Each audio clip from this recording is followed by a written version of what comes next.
Mm-hmm. You guys should be able to hear me now.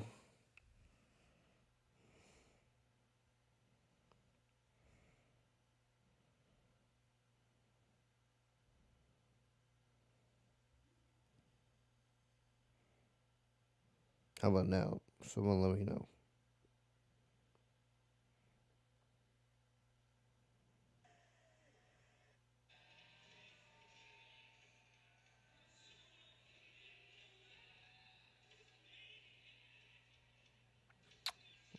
All right. Thanks, guys.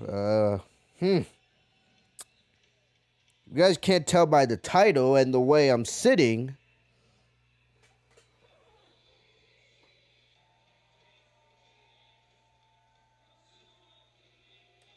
Should give you it should give you everything that I think about this show. Honestly, man. Well, what do you guys want me to say? You guys see how I'm sitting. You guys see the title. You guys see how I just don't really care to really do WWE streams these days. It's not because I don't. It's not that I can't. You know, I could easily do WWE streams. I could easily do reviews. I could easily talk for an hour and a half about how dreadful this show is. But I just don't have the same care I used to. WWE has no care. Why should I care? Yeah, I think I got hair in my mouth. The thing about it is, I say the same thing every single time I open up this camera. Yeah, there's a hair in my mouth. Excuse me.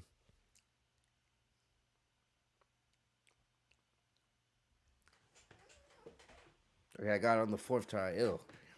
But why should I care? Why should I care? This year, and I feel like I've said this like 3 or 4 years in a row now, WWE's creative has just dropped and dropped and dropped. And, tonight's show was just a showcase of how miserable WWE is to watch in 2021.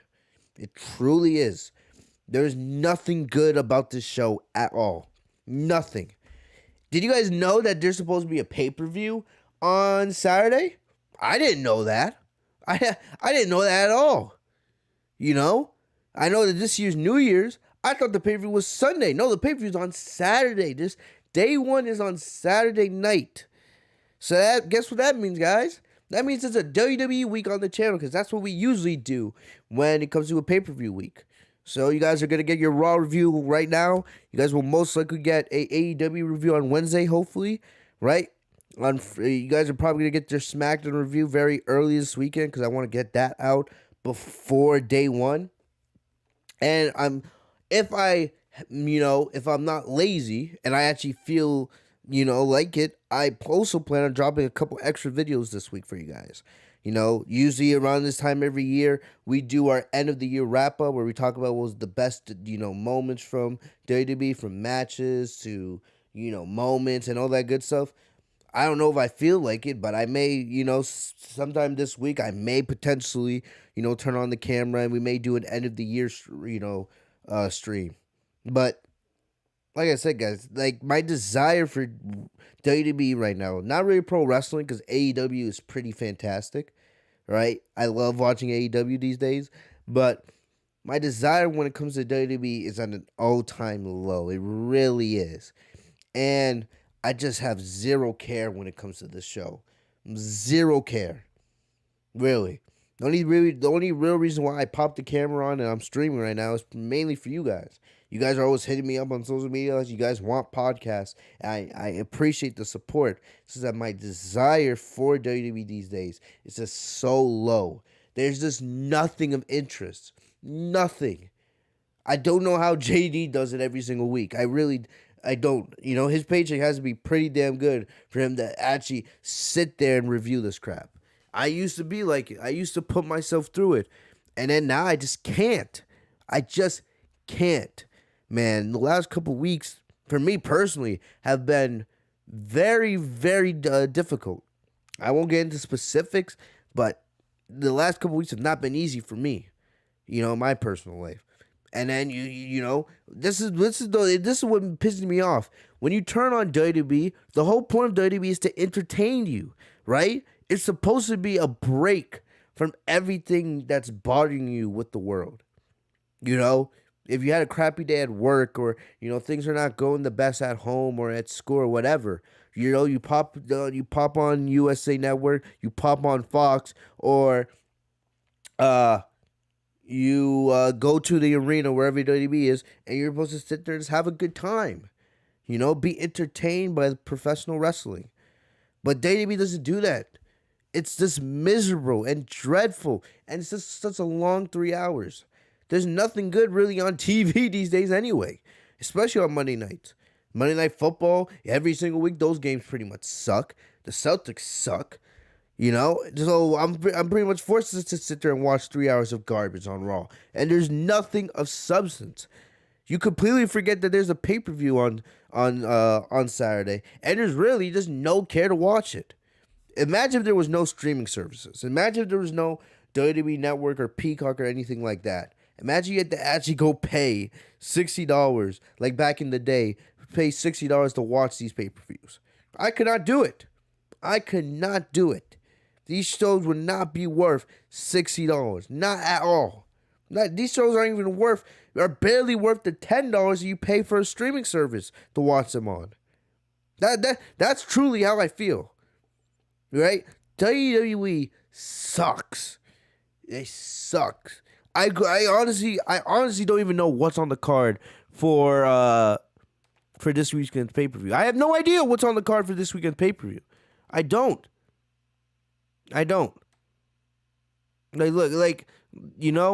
Look, I don't want to be on here forever. Like, I don't want to do a 2-hour stream. I probably will, just because I talk so much. But let's look at let me see. I'm gonna pull up the pay-per-view card for Saturday, because honestly, I don't know. I don't know. My desire to cover and just be, involve myself in WWE's at an all-time low. Like, a lot of you guys like to hit me up and ask me my thoughts on this. It's just not there. I'm looking for it right now. And, once I get the card up, I'll... Give me a sec here, guys.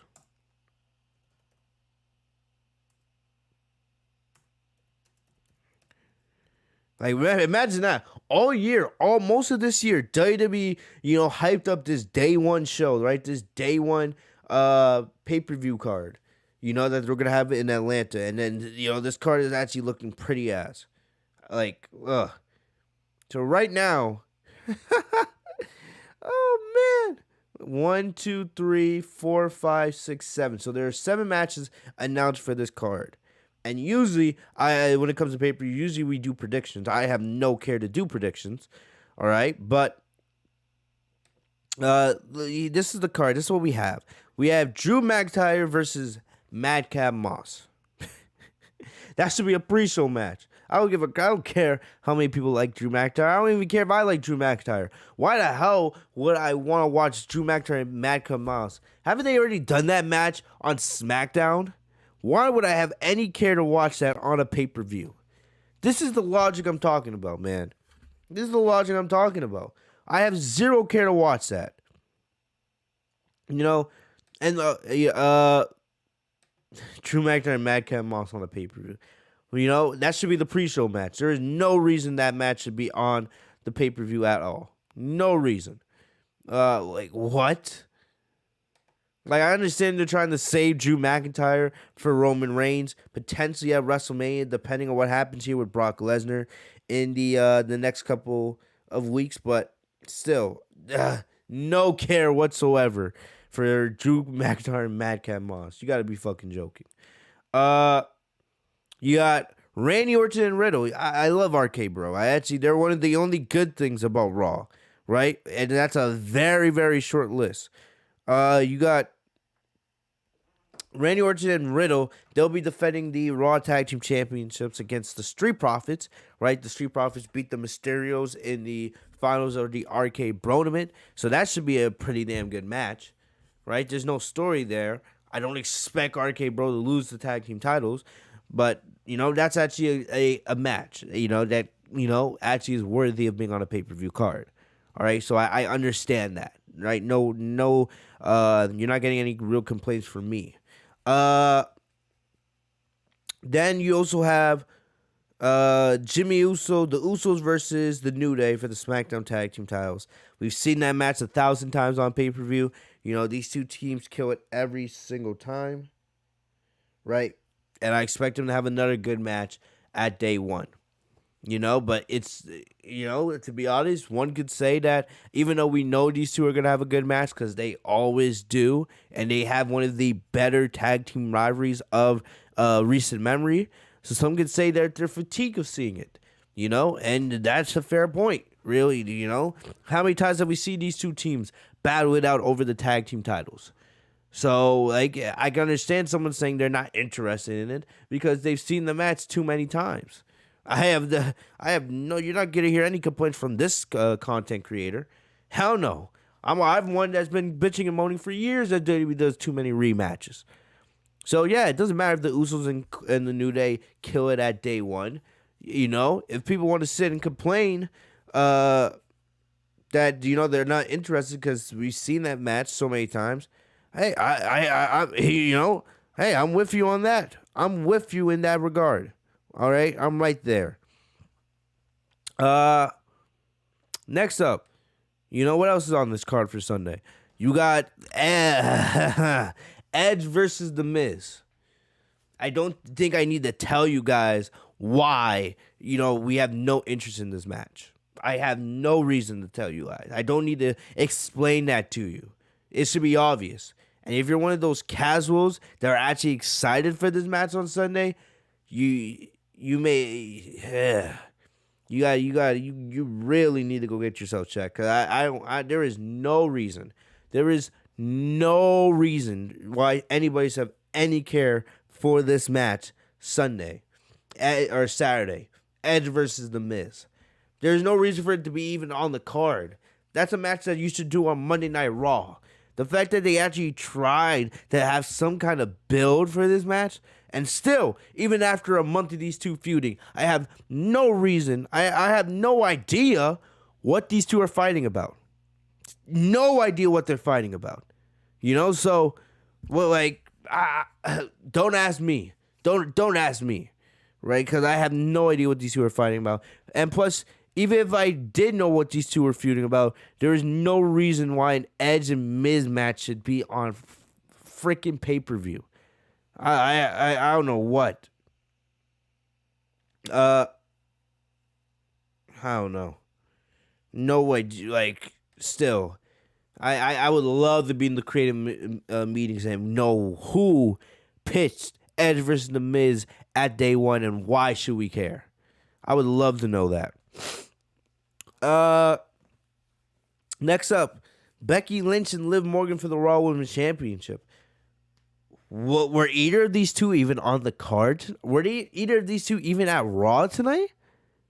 Like seriously, were either one of these two I know that there's a COVID outbreak, which we'll talk about in a little bit, but were either Becky or Liv even on Raw tonight? Can someone tell me that in the chat? Does anybody know? Casey says no. Yeah, so that's what I'm saying. Neither one of these two were even on Raw tonight.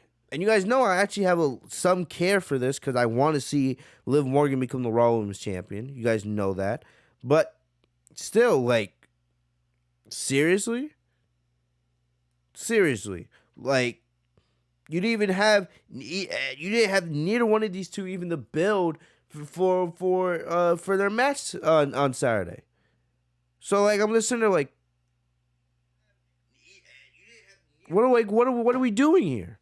What are we doing here? Yes, it's obvious that Becky's going to retain, and it sucks. I know some people want to push the Liv Morgan should win the Royal Rumble thing, but I think that's not going to happen because Sasha Banks should be the favorite. I know everyone wants to hear my opinion on, why Sasha Banks, because it's been a thing. I see a lot of people debating on Twitter. It's mainly the Sasha haters, right? the people that don't want to see Sasha have any amount of success in her career. Everyone's there's a bunch of, you have the Sasha people who want Sasha to win the Women's Royal Rumble, and then you have the people that don't want Sasha to win the Women's Royal Rumble. Right? I've been seeing that debate on Twitter. I'm not blind, guys. Not because I'm not making just because I'm not making WWE videos as often as I used to doesn't mean I don't see all the stupid delusional crap that's going on social media these days. If you guys really do want my response, the whole Sasha Royal Rumble scenario, I'll say this. Make sure you guys subscribe to the channel this week. I may or may not have a video on that topic. We'll see. I'm not going to reveal because you guys know me. With the way I care about WWE these days, you may not see me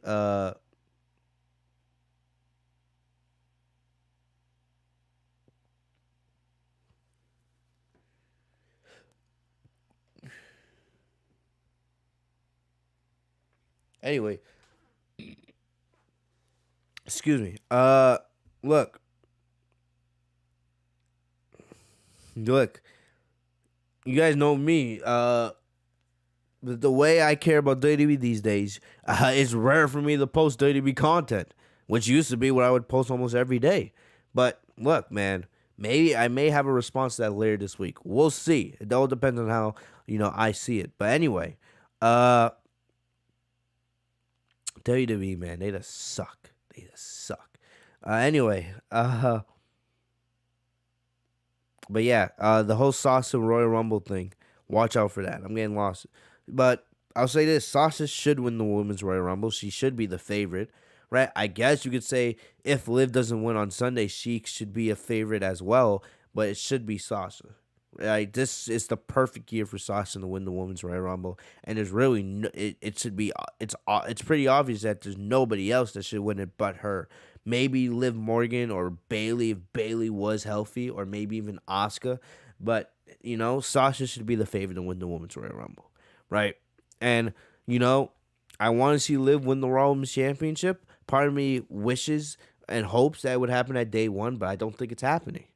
If it's gonna, if it's gonna happen, if it was gonna happen, it should have happened a couple weeks ago when they had that match on Raw, which I believe was the last Monday Night Raw review we did. So yeah, if there was a time for WWE to do it, they should have done it a couple weeks ago. I don't think it's happening at day one. Maybe it happens at WrestleMania. I don't know what happens because it depends on, if Bayley comes back, if Asuka comes back. Or Ronda Rousey. We don't know. We have no idea. WWE, there's like no clear direction with their plans, which is one of their problems. They have no long-term storytelling. They have no long-term stories. They go week by week with everything they book, month by month. And the thing about it is, it causes them to make last-minute decisions. They should already, at this point, be laying out their WrestleMania plans, the matches they want, and then, forming roads to get from now to WrestleMania. But they don't even have, a plan for day one. They probably don't even have the full card ready yet. They probably still don't even know who they want to win the Royal Rumble next month. Not even next month, in a couple weeks. Because think about it, we're gonna have 2 pay-per-views in January, if I'm right. We have the day one pay-per-view taking place on Saturday, and we're probably gonna have the Royal Rumble at the end of the month. I'm gonna bet WWE doesn't even have who they want to win the Royal Rumble set yet. So it's one of the problems. It's one of the problems. And it pisses me off because WWE's had this problem for years, and they know how they could fix it, and they never will. They never will. It's the same garbage that WWE always has had. So, I want to see Liv become Raw Women's Champion, but I don't think it's happening. And the fact that you didn't have Liv or Becky on tonight's show to even promote the match, all right, or continue their story. That should make it even more obvious that WWE's probably not going to do any big title change between those two at day one. They're going to have Becky probably win with a heel sneaky finish again. Just like Becky has won every single one of her title matches during this reign, which has sucked, by the way.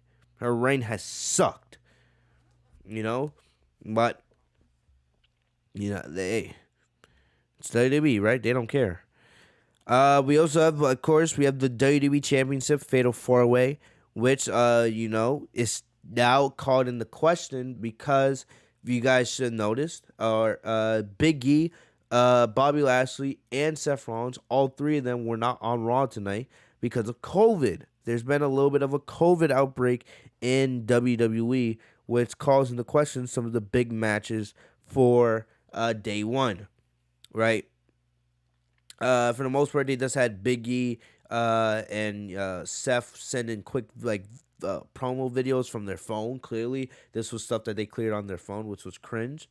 But yeah, they had them sending promos from their phones, from their homes, and I do think they'll probably will be there for day one on Saturday because just earlier today, the CDC announced that people that have been exposed to COVID, they don't have to be in isolation as long as others anymore, right? I think it used to be like it used to be 14 days, then it got trimmed down to 10 days. Now I believe it's 5 days, which is not because, well, I guess part of it's because of the booster, but one of the main things is they want people to get back to work. Let's be serious with ourselves here, So, and especially now with everyone getting sick again, they want to get people back to work as soon as possible. So I think I think there's a decent shot we'll probably see Big E, and Seth and Lashley there Saturday for day one, right? I think WWE's just gonna have them stay at home, and then they won't be flying until the day of the event, right? Unless they're too sick to go, and then WWE will just have to do a change of plans. The only way I think Big E loses that WWE Championship is if he can't go on Saturday. Like, he just can't go at all, and WWE just decides, all right, we'll have to have they'll either crown a temporary champion, and then Big E will probably come back, or they just don't do the match at all, and they do something different. Right, but I don't think Big E, healthy or not, I don't think Big E's losing the WWE Championship unless WWE makes a last minute decision. All right, I really don't think any of the big champions, any of the top champions, are losing their titles until WrestleMania. Really, I mean, I'm talking about Charlotte, Becky, Big E, Roman. I don't think any of the top champions are losing their titles to WrestleMania. And the thing about it is, WrestleMania this year, if you guys remember back, what was it, WrestleMania 33, I believe, that was in Orlando back in 2017. Remember, almost every championship, was changing during that show. I think there was like there was a point in that show where like 4 or 5 straight title matches we saw different champions. I remember like Randy Orton beating Bray Wyatt, and then like Lesnar beating Goldberg, right? And then Naomi beating Alexa Bliss. There was a point in that show where the WWE just did title change after title change after title change. And it kind of hurt the show. It hurt the show because you just kept, changing titles, and it became kind of obvious. I was just like, ugh. It was unenjoyable. I feel like we might have that with WrestleMania again this year. Look, like say like Charlotte loses her title to Sasha Banks. I think a lot of people are predicting that unless they do Sasha and Charlotte earlier, right? Who else? I think we'll see what happens with Roman Reigns. Maybe Drew McIntyre beats Roman at Mania. Maybe, we don't know. Maybe Big E loses that title to a heel. We don't know, right?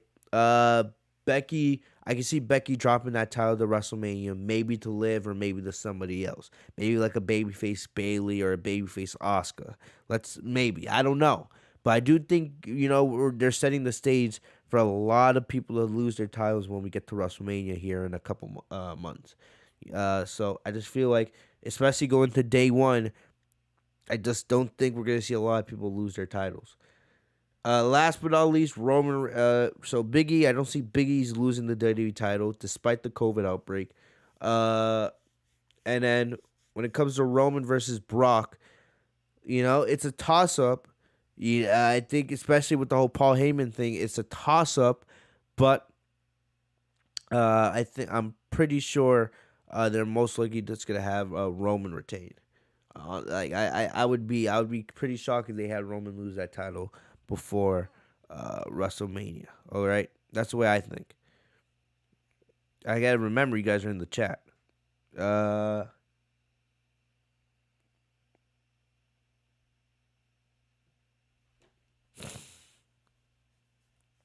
And yeah, see, sure, Casey's right. Yeah, Casey brings up a good point.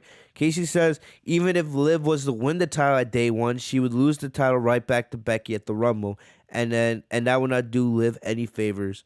But I expect Becky to retain at day one.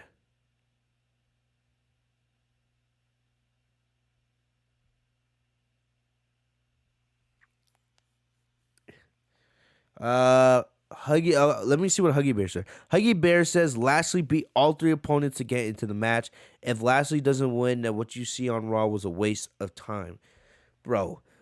Huggy Bear, you're talking about that. Raw itself is a waste of time every single week. Let's be honest with ourselves here. You're talking about one thing on Monday Night Raw when the whole show is pretty much a waste of time every week. There's almost nothing of substance. There's almost nothing of value watching Raw every week. So, you can complain all you want about Bobby Lashley. I don't think Lashley's winning the title at day one. But the whole show is pretty much a waste of time every week, bro. It's not just one segment. Even though I see your point. But back to what Casey said, I didn't even think about if Becky, maybe WWE does have Becky or have Becky lose the title to Liv at day one. And then what would happen right after that? They would have Becky regain at the Royal Rumble. Like, yeah, you could be right about that. I just feel like it would have been more obvious for if WWE had just had Liv win the title a couple weeks ago on Raw and then lose the title later on to Becky. I just feel like that now that they had Liv lose a couple weeks ago, it's even more obvious that she's probably going to lose at day one. But hey, who knows?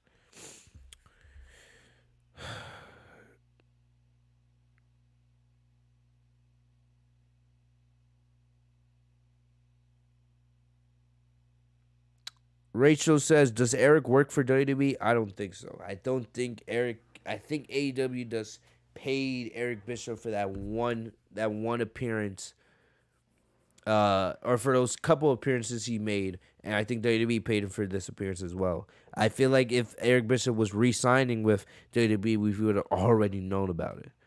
All right, and if he was signed with AEW, we would have definitely known about it. I don't think AEW would have or let Eric Bischoff, go to WWE, their biggest rival, right? If he was signed with them. Maybe if he was with AEW, maybe they would let him do something in Impact or Ring of Honor or House of Glory or one of these other places. But real, I just think the whole thing with WWE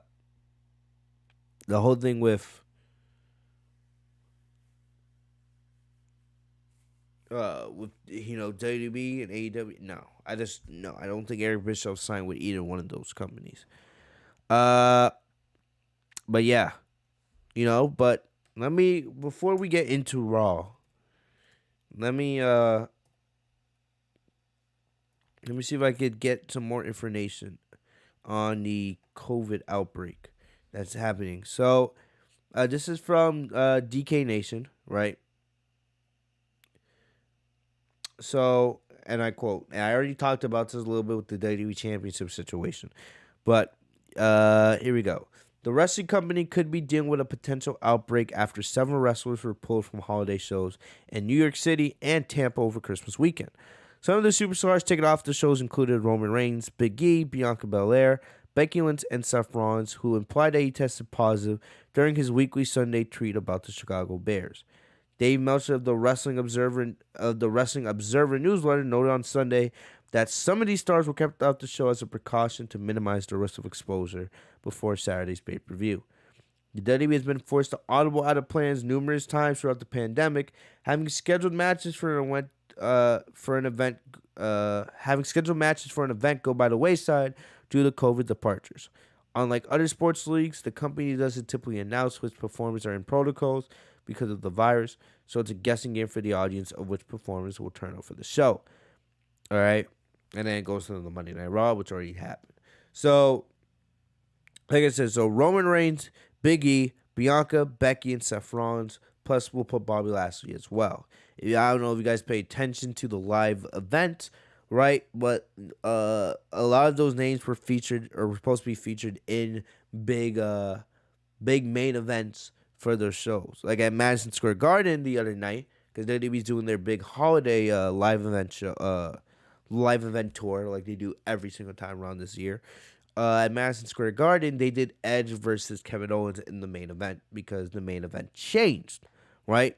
And they were doing two separate live event schedules. Some of them are together where they have Raw and SmackDown superstars on the show, and then a lot of them are also separate. So this weekend they were separate. I know tonight they had SmackDown superstars doing a live event. And the thing about it is, since COVID, WWE has changed their live event schedule. They don't do it every single week now or every single day. Usually the way they would do it, if there was like a Raw or a SmackDown, right, the TV taping, and then they would do live events like 3 or 4 other days of the week, which that's a lot. So basically, the WWE superstars would only get about 2 days to be at home, right? But now they get to be at home a little bit more because instead, usually, for example, for a SmackDown superstar, they have a SmackDown taping, and then they have a live event Saturday and Sunday, and I guess a couple Mondays just because they're doing their holiday tour. But usually now it's about they're only working about 3 days a week instead, where before COVID it was about 5 days a week. So they're at least getting a kind of like an extra day or two at home to rest and recover, which is good. The superstars deserve that and they need that. But I know there was a SmackDown event tonight, I believe in Tampa, somewhere around that. And they've had to change some of those matches because they don't have Roman Reigns available, right? So some of these are because of precautions. Some of these are because superstars tested positive. We don't know who tested positive, but you can kind of take guesses based off who you didn't see on the show, right? I already talked about it. Big E, and Seth Rollins, both of them weren't on Raw tonight. They sent in video packages from their homes. Bobby Lashley was on the show at all. MVP spoke on behalf of Bobby Lashley, but Lashley had no presence on the show whatsoever. We also know because Becky Lynch is tied to Seth Rollins. They're married and they have a daughter together. I guess it makes sense. Even if Becky wasn't tested positive or anything like that, just because of precaution, because her and Seth are in close contact. It made sense for Becky to be off the road, since she spent so much time with Seth. Plus, remember, those two, they do have a little girl with them. So, they got to be protective and take whatever measures they had. Bianca Belair was taken off the road. But the thing about it is, Montez Ford, which is, we know is Bianca's husband, right? He was out the last couple of weeks because it was confirmed that he did have COVID. He did return. He was on Monday Night Raw tonight. He had a match, but Bianca was not on the show at all. So I don't know if Bianca was backstage or anything like that, but that's what I have on those superstars. And especially right, Roman's facing Brock in the main event on Sunday at day one. Big E and Seth, they're 2 of the 4 men in the Fatal 4-Way for the Day 1 WWE Championship match. And Becky and Liv Morgan are supposed to face off for the Raw Women's Championship. I feel like if this was a couple months prior, the likelihood of those matches happening would be definitely a much smaller percentage. But I feel like now, especially with the booster shot and all that other stuff, I feel like it's a little more likely that those superstars will have a chance to be there Saturday for Day 1. We'll have to wait and see what happens, and we'll see throughout the week. We'll see what happens on social media.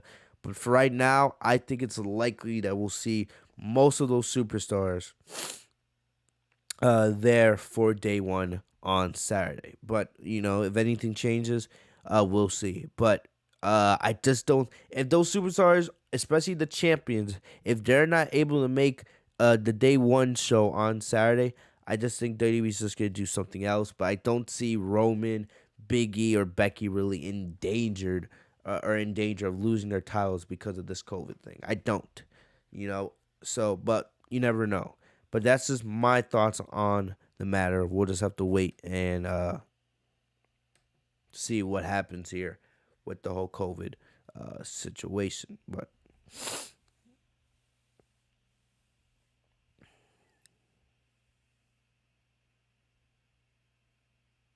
some of you guys in the chat saying some absolute nonsense. I don't know what the hell some of you guys are saying. Like, I don't even want to really entertain it. Oh yeah. I see something in the chat, and I'm just gonna kind of ignore it, because yeah, I don't know. Some of you are absolutely wild.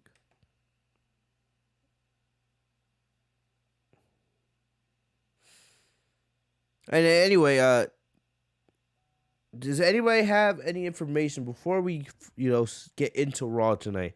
Does anybody have any information on why Sasha missed SummerSlam? I'm just asking. I want to see if anybody has anything, because I have information. I just want to see if anybody has anything else. Because I find it funny when Sasha was not able to make SummerSlam to have her rematch with Bianca Belair, and Sasha got ripped on social media. Now she got absolutely ripped on social media, but I'm not hearing anything now. Especially with the COVID outbreak going on in WWE. So I don't know. I just want to ask. Does anybody have any information on why Sasha missed social media, or why not social media? Why Sasha missed SummerSlam? I just want to make sure I have my facts straight. So I'll give you guys a sec. See if anybody has any theories on that.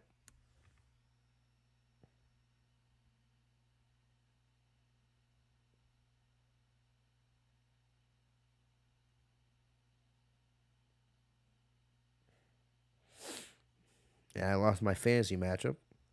Nice.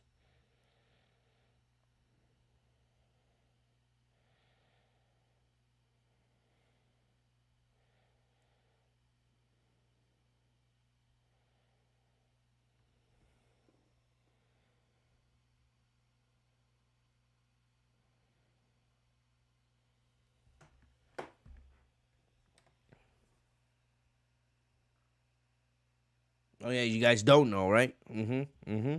There you go. I don't know.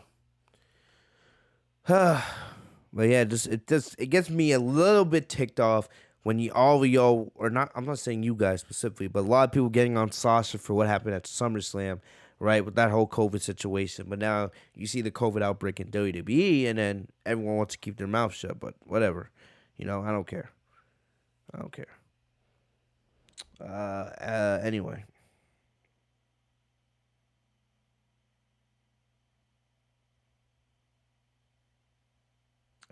So let's get into Raw tonight. All right, I think you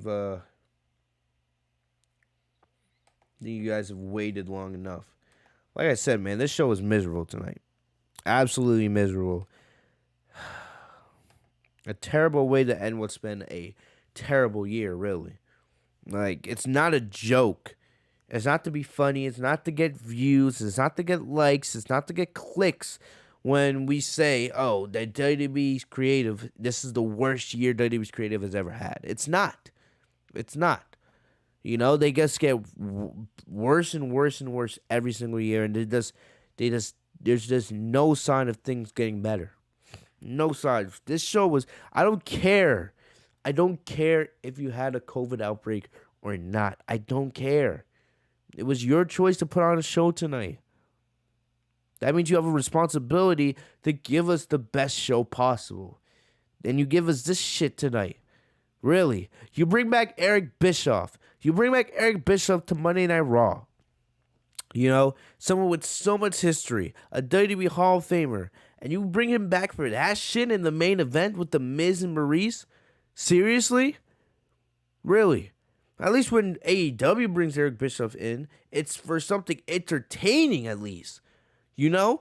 The Eric Bischoff there tonight, he was an afterthought. You completely forgot that he was there. Outside of his theme song, right? His iconic theme song, you completely forgot he was there. He was a complete afterthought. What? You thought just bringing Eric Bischoff with his name value alone and what he means to WWE's history, that was enough to get the ratings back up? Like same song, different verse. How many times have we seen that shit with WWE? Seriously. How many times have they brought legends back thinking, oh, to bring the legend back will be just what we need to bring the ratings back up? It's the same shit with WWE all the time. And Eric Bischoff is just another example of that. If I'm Eric Bischoff, it might, I don't know, WWE probably paid him, handsomely for his appearance tonight. But are you truly happy that this is what WWE brought you to?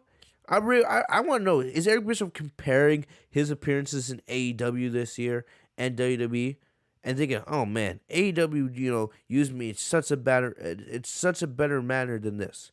Something that wasn't a complete waste of my time. Something that wasn't a complete shit show. I don't know. Like, it's just garbage. Really, you bring Eric Bischoff back for this shit? They just never learn. They never learn, and this show is so predictable. It was so predictable that The Miz was gonna get embarrassed by Edge, right? The Miz and Maurice were gonna get jumped right at their head. You know what I was thinking about? I don't know if some of you guys remember this, right? This is how I know how predictable WWE is. Remember 2013, end of 2013, last Monday Night Raw of the year. You guys already see the similarities here, right? Last Monday Night Raw of 2013, last Monday Night Raw of 2021. You had, at the time, AJ Lee and Dolph Ziggler. This was back when CM Punk was WWE champion. You had AJ Lee,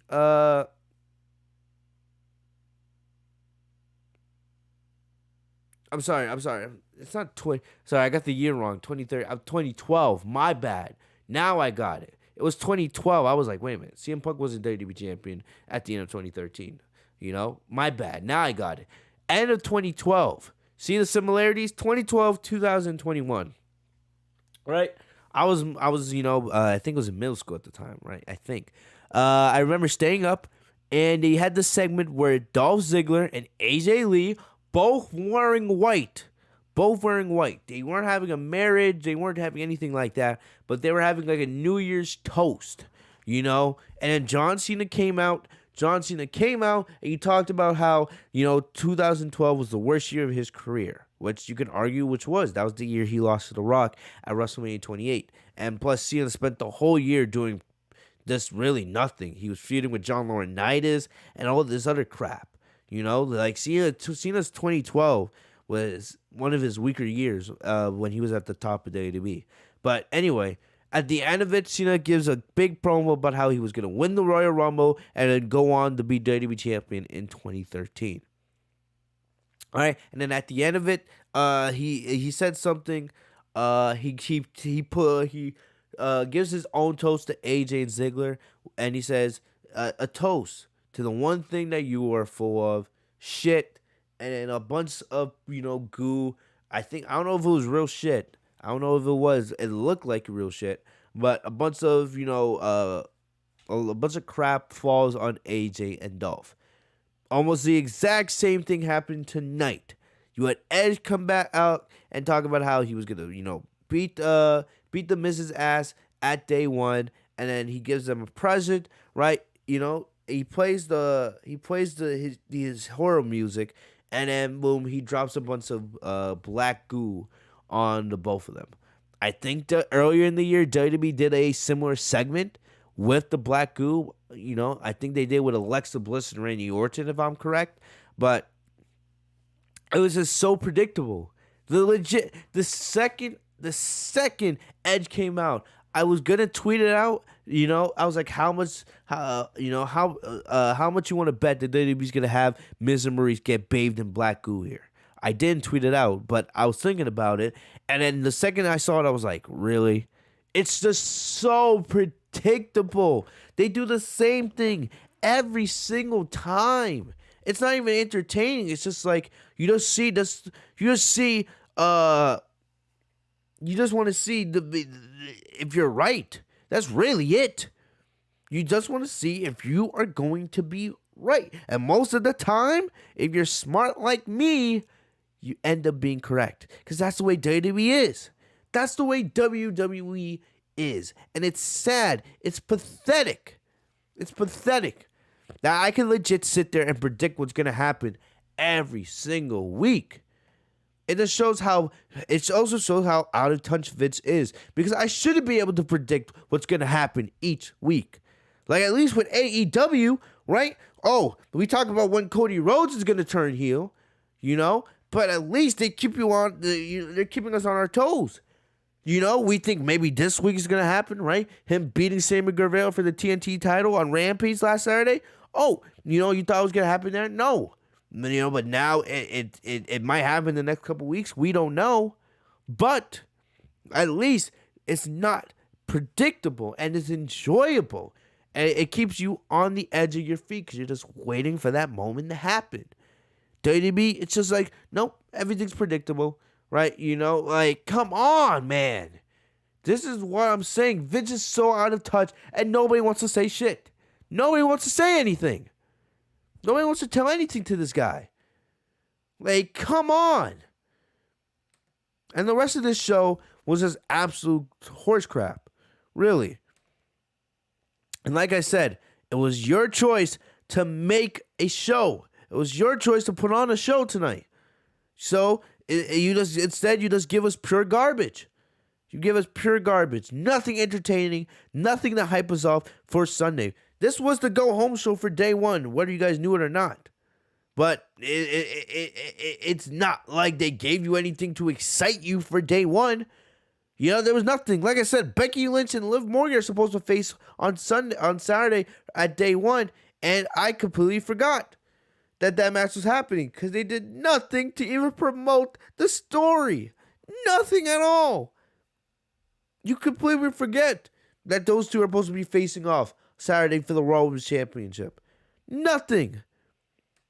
So, let's get into the show itself, right? So, RK Bro comes out, and really there was nothing here. There was nothing. Like, I love RK Bro. They're one of the only good things about Monday Night Raw, in my opinion, right? But there was nothing to this opening. It was really like just a waste of time. Waste of time. So let me see if I can find the segment. Find the segment for you guys. But really, RK Bro came out. They welcomed everybody to the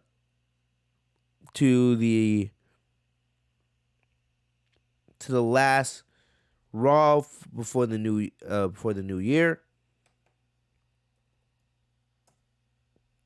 and then Gable and Otis came out saying, "Hey, why don't we embarrass you guys, and Grammarly helps make your writing clear and concise. Break up your mojo before your big match at day one." With Grammarly on your computer and phone, you always have an expert writing assistant. Land the job with a cover letter. I think I found it. Hold on. Here we go. Hey, Randy. I was thinking that Otis guy, he might be like un-RKO. Hold on. My speakers are acting up. I think if I am correct,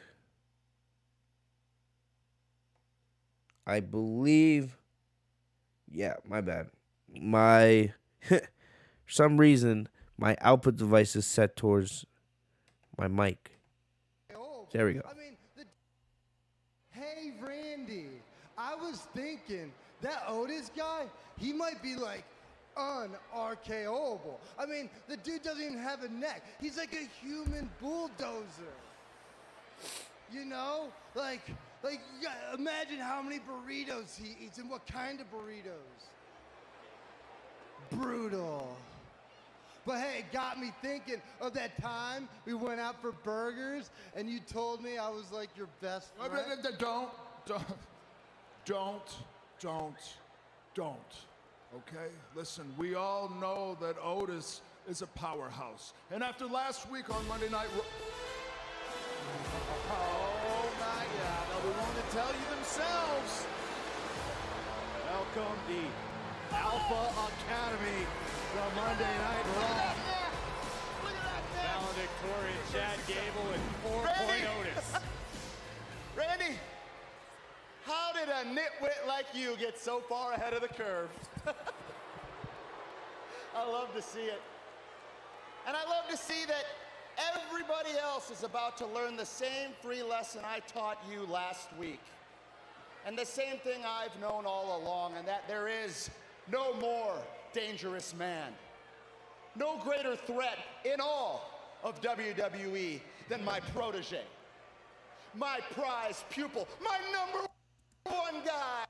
I'm sorry, I like Chad Gable, but I miss when Eric Bischoff. I'm not sorry, Eric Bischoff. I miss when Otis was in Heavy Machinery. Really, they were so much They like for a time they were trying to make Otis, I guess, work with this whole serious look, right? But now it's just like there's nothing there. There's nothing to get into here. There was a time when they were building Gable and Otis up potentially to be the SmackDown Tag Team champions, but now they've just done nothing with these two. Nothing. And Otis looks intimidating, I guess. They try to be a whole big man and all that, but now I'm just like, really, there's just nothing there. There's only you can only let so much time pass and not do anything with these guys until people just don't care. And I'm at that point. I don't care. You should have used Gable and Otis sooner. Now I'm just like, I don't care when they're on TV anymore. And I like Otis. And I think Chad Gable is one of the most underrated wrestlers in the world. But, like I said, WWE refuses to use them correctly. And at this point, I just don't care. I miss the days when Otis was in Heavy Machinery, entertaining us. Now, the guy's just like, he's just one of the many unusable figures on Monday Night Raw. Hi, Otis. I taught him everything he knows. Look at that face. Now, it is true, I recently achieved my master's degree. It's a master. And I did it with an immaculate 4.0 GPA. Oh, that's what we're doing? We're booing education now? Morons! We're booing genius now? That's cute. Actually, that makes a lot of sense because I am a little bit advanced for a town like this. But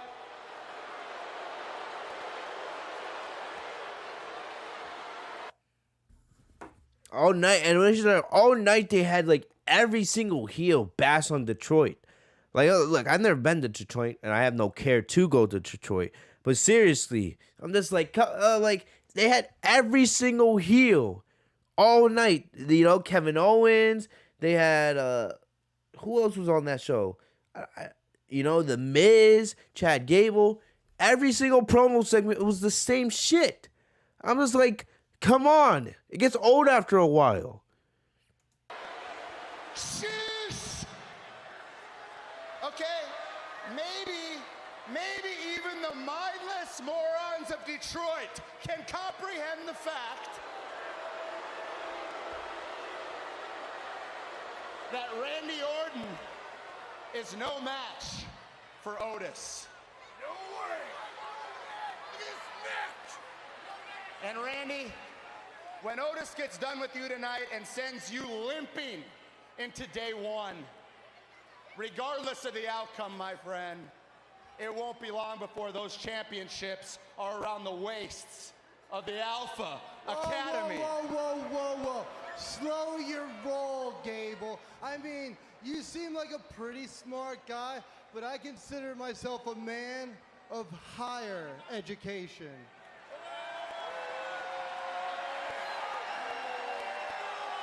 Thank you. And what does Alpha Academy even mean, bro? What's the curriculum? I bet Otis doesn't even know. But you know what I do know? I know I got a bunch of knowledge up here. I would love to show Randy right here tonight when I take you on one-on-one right here and right now, bro. Wow. Right here tonight when I take you on one-on-one right here and right now, bro. Wow. And don't worry, Randy.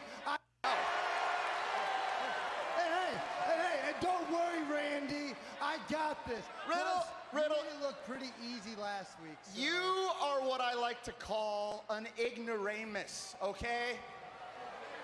You really want to challenge an elite athlete, an Olympian, just days before your big match? What's wrong with you? Hey, you know what, actually? You want to give the Academy a chance to take out both members of RK Bro tonight? You want a free lesson from Master Gable right here in Detroit? Huh? I accept.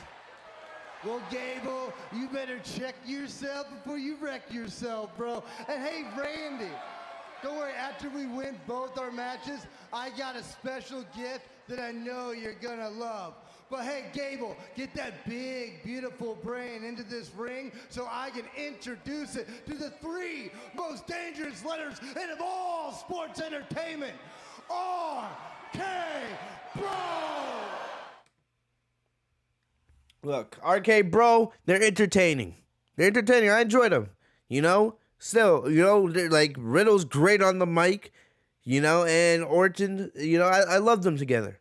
I had no care for this opening segment at all. There's no care whatsoever. Legit, I'm falling asleep here just listening to it. Just listening to it, man. But anyway, so it led into a series of, I believe, one-on-one matches, right? So we had Gable and Riddle first. So near the end here, Gable hit a tiger suplex for a near fall. He went for an ankle lock, but Riddle was able to roll out of it. Then Riddle was able to drill Gable with a knee, and then a floating blow for the win. Then we had a commercial break. We went right into Otis and Orton. Orton near the end here. Orton hit his spike DDT from the ropes. Then Orton went for an RKO, but Otis hit a power slam instead. Orton avoided a Vader bomb in the corner and hit a beautiful transition into an RKO for the win. Right? So, like I said, the matches here, they weren't that bad. You know, you have 4 men like that. It's hard to get a bad match out of either one of these 4. It was mainly the promo segment was just you know, but the matches weren't all right, and it just helps RK Bro continue their momentum going into day 1. And that was that. So, in my opinion, that kind of a weak way to open the show, but, you know, whatever. Next up, we had Reggie and Dana Brooke versus Tamina and R-Truth. And I have this is what I'm talking about with this show. Why the fuck was this on this show? I don't need to sit here and complain and tell you guys the problems with the 24/7 championship. You guys know them. You've heard me say it in the past. You guys should know them without me even having to say them. Right? But like the fact, why was this even given time on this show? Does anybody have any care for the 24/7 championship? Does anybody even consider themselves a fan of Dana Brooke or Reggie or Tamina? I can understand R-Truth having some fans out there. The guy's pretty hilarious. But, you know, does any of those 3 men or those 3 superstars I just said have any fans? Why was it giving any time of the show? I don't care if it was a cooldown or what it was. It was a complete waste of time. It was a complete waste of all of our time. So, like, why? Why? So, I've said it 1,000 times, the 24/7 championship should be burnt. It should be burnt to the ground. I have no idea why it's even still a thing. But anyway, so we get this ridiculous tag team match with these four. The match only lasted a couple minutes. So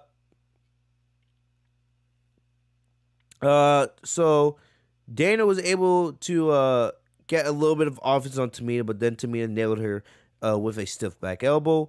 Truth tagged himself in, but R-Truth didn't understand that since it's a mixed tag team match, you know, he had to wait for Reggie to tag himself into the match. So you see R-Truth then just going after Dana Brooke, but then Reggie comes in and then was able to catch R-Truth slacking, rolls him up with a roll-up, and is able to get the win for their team, right?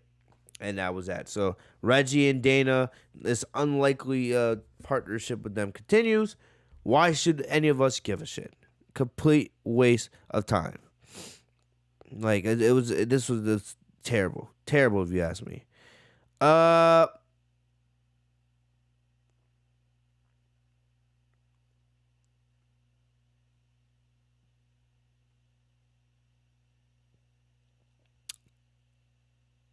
Next up, we had the Street Profits versus the Mysterios in the finals for the RK Bronament.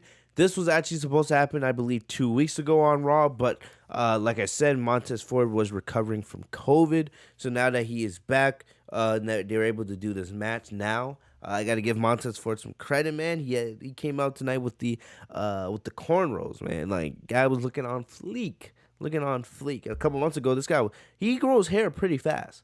I remember just a couple months ago, Montez Ford was bald, and then, you know, he grew a nice little afro. Now the guy got cornrows, man. So credit out to my boy Montez Ford, man. Like, the guy, not only is he a fly dresser, got the fly hair, you know, and he has unreal athleticism, one that all of us only wish we could have.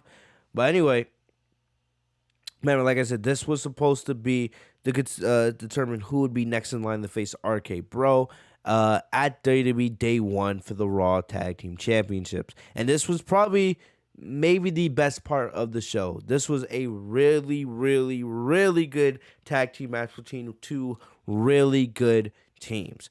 I honestly thought the Mysterios were going to win this match because I think we've already seen the Street Profits versus RK Bro. At least I think we've seen that match already. And the Mysterios versus RK Bro is still kind of a fresh match. Probably the only fresh match you can do. You could have RK Bro compete in. And remember, there's really there's no heel tag team group for RK Bro to face. But, you know, if I'm being honest, I don't expect any team to take the Raw Tag Team Championships from RK Bro. Even going into WrestleMania season, you have nobody built up. You have no teams whatsoever, and you have nobody built up. RK Bro has pretty much beat almost every single team in that division outside of the Mysterios. And you don't have any heel team that's ready to take those titles off them. You already broke up AJ and Almas, who already had their shots at RK Bro. You had them beat the Alpha Academy. They've already beat the Dirty Dogs in Ziggler and Rude, right? This is what happens when you refuse to make tag team wrestling a priority. This is what happens.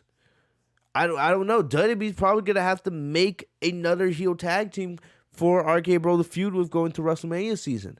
Because I don't see RK Bro losing those titles to anybody. I don't know. Maybe you bring somebody up from NXT. I don't know. But really, maybe you could do something, I don't know, like Seth Rollins and Kevin Owens. They're going to need something going to WrestleMania because I don't think either one of those two men are going to win the WWE Championship. Maybe if you want, you can have KO and Seth team up against RK Bro at WrestleMania. I don't know, but it's something that I'm always thinking about. Here's the thing, you guys know me. I'm always looking ahead. Something WWE refuses to do. I'm looking ahead. You know, I don't think RK Bro is losing those titles before WrestleMania, and there's really nobody that should take those titles off them before WrestleMania. So you gotta start thinking, who is gonna face them at WrestleMania? You know, I don't know. But anyway, you go back to this match. This match was fantastic. Like I feel like people forget how good the Street Profits are sometimes. You know, the Mysterios are great, but people forget how good the Street Profits really are. And I've seen it. I've told you. And so they've had great matches with the Usos, great matches with the New Day. Street Profits are fantastic. And for anybody that thinks WWE should break them up is absolutely out of their damn mind. Especially when WWE doesn't have any legitimate tag teams these days. Street Profits are one of maybe 4 or 5 legitimate tag teams left on the main roster. And you got to break them up, especially with how popular they are? Don't be stupid. Don't be stupid. This match was fantastic. Especially Montez Ford. And remember, Montez Ford had COVID a couple weeks ago. You know, I know when you're young, COVID doesn't have as much of an effect on you, especially if you're vaccinated and whatever, all that other stuff. But still, I thought maybe going into this, this being his first match in a couple weeks and him just recently recovering from COVID, we might not see that athletic ability that he usually has. Maybe he would have to dial it back a bit. But no, it was there in full display tonight. Absolutely crazy.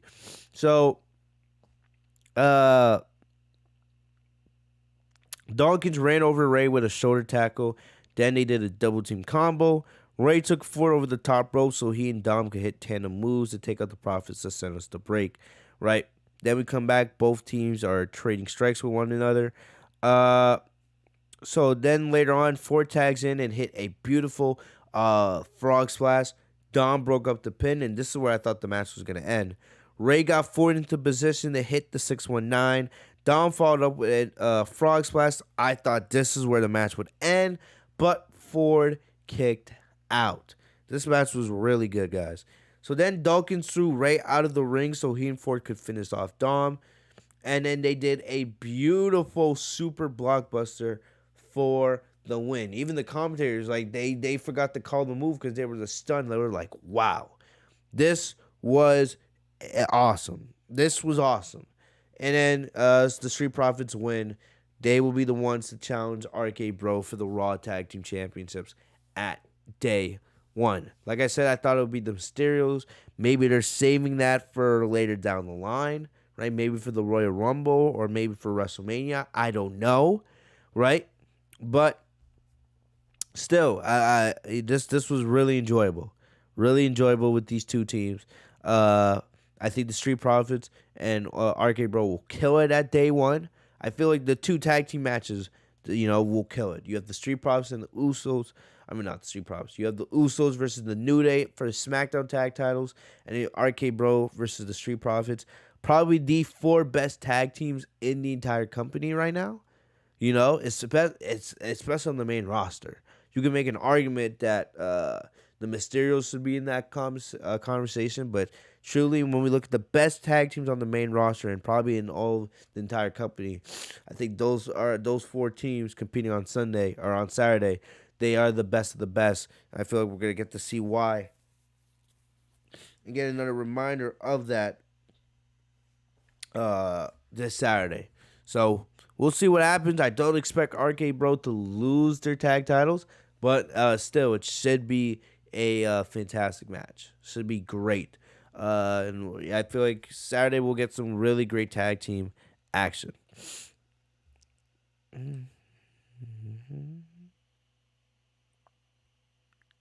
Some of you guys in the chat, man, get your grammar correct. Like, come on, you guys are better than that.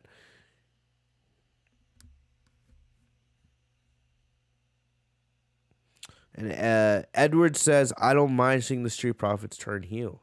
Ooh, that is, you never know, that could be a possibility. I think it's unlikely to happen, but you never know, right? If they want to continue this feud, maybe the Street Profits lose to RK Bro on Saturday, and then they get frustrated and they turn heel. You never know. Like, a lot of people have been saying they want to see Bianca Belair turn heel. Hey, man, we know that her husband is Montez Ford. If they want to do like have Bianca turn heel, have the Street Profits turn heel, and have them cause hell in their respective divisions, I'm all for that. I am all for that. We know how great Bianca can be as a heel because of her time in NXT. And I feel like the Street Profits, I have no problems with them as a babyface, but if you want to, change things up for them, they better babyface, their entire time in WWE since NXT. You want to change things up a little bit, I would have no problem with them turning heel. Turning heel going after day one. Maybe that's the way they want to continue the feud. I don't know, but we'll have to wait and see. But Edward, I see you there, man. Not a bad idea, bro. Not a bad idea. But yeah, this was a great, great match. So next up, we had AJ Styles come out for a promo, right? And we all know this is AJ. AJ's, they're doing this feud with Almas. And that's what I hate with WWE, man. Look, first off, you guys know I have no care for this feud with AJ and Almas. I know I didn't do a review last week. I feel like you guys who know me know what I would have said if I was here. Thank God they finally broke up AJ and Almas. Thank God. It should have happened months ago. AJ should be a single star, especially when AJ's in the latter stages of his career. You don't know how much longer he's going to be wrestling, right? Why are you wasting him with a tag team partner that he doesn't need? Almas sucks. You're putting one of the best wrestlers still. AJ's still one of the best wrestlers in the world at his age. And you're wasting away the final years of his career with Almas, of all people, a slow-ass turtle like him. You're wasting AJ Styles' last couple of years with that guy. Shows how out of touch WWE is. That's simple. Shows how out of touch WWE is. Why the hell are you wasting AJ Styles like that? So I was happy. And I knew WWE was going to do a feud. This feud's probably going to last for a while with AJ and Almas, right? And you knew that, all right, Almas being the heel, WWE was going to try to drag this out for a while. So Almas isn't either not going to be there, or they're going to just have Almas, be heel and not, confront AJ, right? And AJ is back as a babyface. He's been, he also has this little side feud going on with Grayson Waller from NXT, which I'm not really interested in, right? We all know it was probably Vince sending AJ down because Vince wants to get the NXT ratings up a little bit.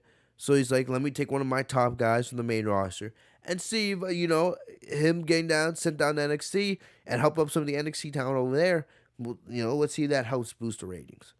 It wasn't. We all knew that, that doesn't work in this day of age. Trying to get a quick rating boost by doing that rarely happens these days because of WWE's poor booking strategy already. But, it was obvious what WWE was going to do here. I want AJ back in the WWE title picture, right? And we may not get, a heel AJ versus a Big E. I feel like that would be a great WrestleMania feud if they wanted to do that. Or it looks like we may not get the heel AJ Styles versus babyface Edge feud that we wanted. We'll see. But it's clear that AJ's now a babyface again. He was babyface tonight, right? So it'll be interesting to see what they do. But I want to see AJ back in the main event scene. I'm glad that at least he's on the road to that now with this singles run. I want to see AJ get one more WWE Championship run. One more run. And we know he had one of the longest WWE title reigns in the modern era. I want to see him get one more reign with that title. So we'll see what they do with AJ on this babyface run. I'm kind of excited for it because it's been too long since we've seen AJ back. It's been over a year now. Well over a year since AJ was on his own as a single star. Last thing I remember of AJ being a single star, he was IC champion but that was back in the earlier stages of the COVID of the pandemic. But I'm kind of excited for this AJ babyface run. You know, you can always have him go up against heel Kevin Owens. They have history. You can always have him go against heel Seth Rollins and Bobby Lashley. You know, there's lots of things you could do with AJ now. Lots of cool things, right? I know some people want to see like AJ versus Damian Priest, right? So I'm at least excited to see what they do with AJ on this singles run. You know, I want to see him eventually become WWE champion one more time. We'll see if we get that, but you know, the fact that AJ is no longer with Almas, that's probably the biggest plus right now. No more AJ and Almas. Thank you. Thank you up there. But yeah, AJ came out tonight. He was pissed off, of course. Makes sense, him being the babyface and Almas, betraying and attacking him last week. AJ wanted to get his hands on Almas.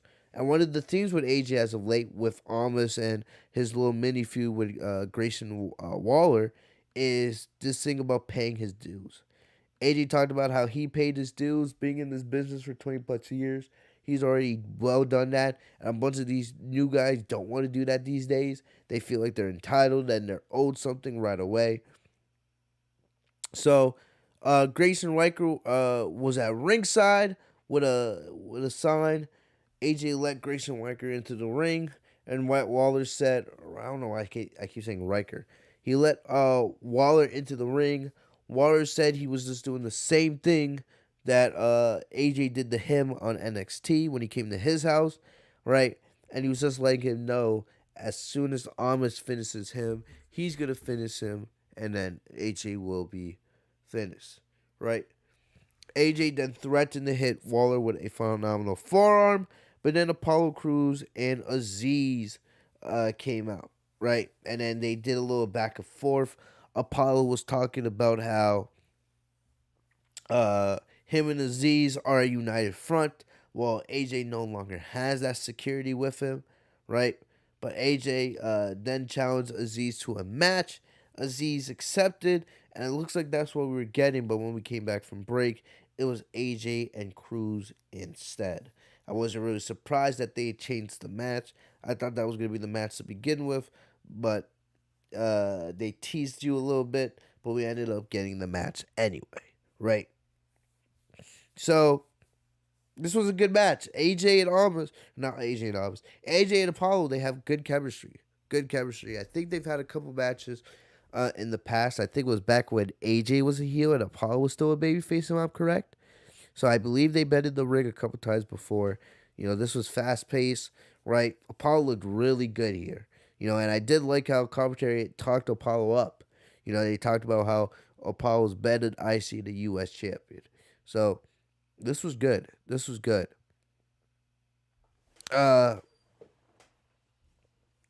But AJ, when we came back from break, AJ started doing his comeback on Apollo. He did the neck breaker for a 2 count. Then he hit a backflip into a reverse DDT in the corner. Cruz hit a fireman carry slam on the apron for a near fall. But then Styles hit a beautiful counter into a Hurricane Rana. And then he hit the Styles Clash for the win. Nothing too, obvious here. It was, nothing non-obvious. It was, you knew that AJ was gonna win, right? But this was a good match. And it was good to see AJ back in singles action by himself. I'm glad that we're back to that with AJ, man. The guy's too good to be brought inside in the last years of his career with fucking Almas, man. We'll see where the Almas feud goes. I think WWE's gonna probably take their time with this. In a sense, it's not happening at day one. Maybe they're saving it for the Royal Rumble, which I don't want to see it though, but maybe. But we'll see what happens. But AJ gets the win here. After the match, Aziz tried to attack him from behind, but AJ saw it coming and hit a phenomenal forearm on Aziz for his troubles. So we'll see where the feud goes. Right? Not that I'm excited for it. I'm more just glad that AJ no longer is with Almas. That's the best thing here. All right. I see Rachel in the chat. Rachel keeps saying that Damian Priest is going after Roman Reigns, not this year, but next year. I think you need to stop. I think you need to get that logic out of your head. I think you're wrong. And I really don't have any care for Damian Priest and Roman Reigns. That's not interesting to me. So I don't know why you keep putting it in the chat. It's not that interesting, my friend.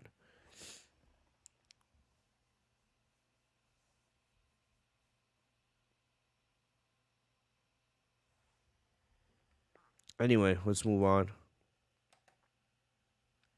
Next up, we had Kevin Owens. Right? Kevin Owens came out to deliver a promo. Right? Owens basically just went on basically talking about how the odds are in his favor for day one. He talked about how Seth, Big E, and Lashley weren't there tonight. He said that he didn't give a specific reason. He said he doesn't know why. But it plays into his favor that he's here tonight. Obvious, we know that they weren't there because of COVID precautions and all that other stuff. But, KO's KO's like 80% heel, right? We know that he's 80% heel. He's still trying to talk a little bit like how, he wants to be a WWE champion for everybody, a WWE champion everyone could be proud of. But it's like he's like 80% heel, and he has very little babyface still in him.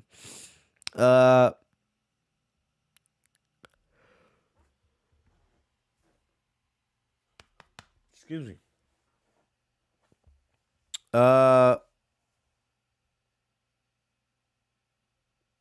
Then they had MVP come out, right?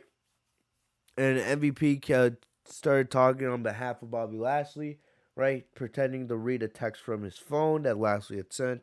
How Lashley was going to come after Seth and KO at day one to get his revenge.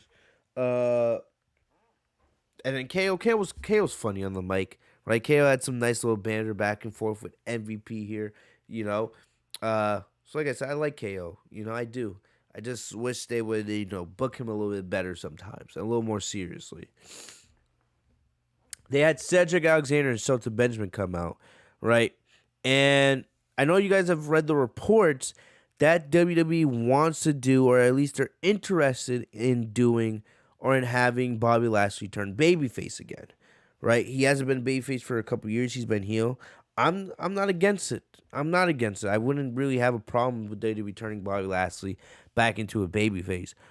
He's pretty much done everything he could have done as a heel. He's won the United States Championship. He ran his own faction. He won the WWE Championship.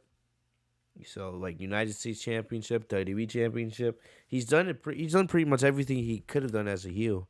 You want to use him as a babyface for now?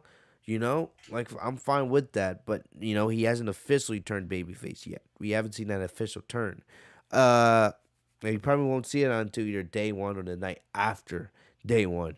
But anyway, we see Alexander and Shelton Benjamin come out, and they're talking about how Lashley was last at his best when he had the numbers advantage on his side, right?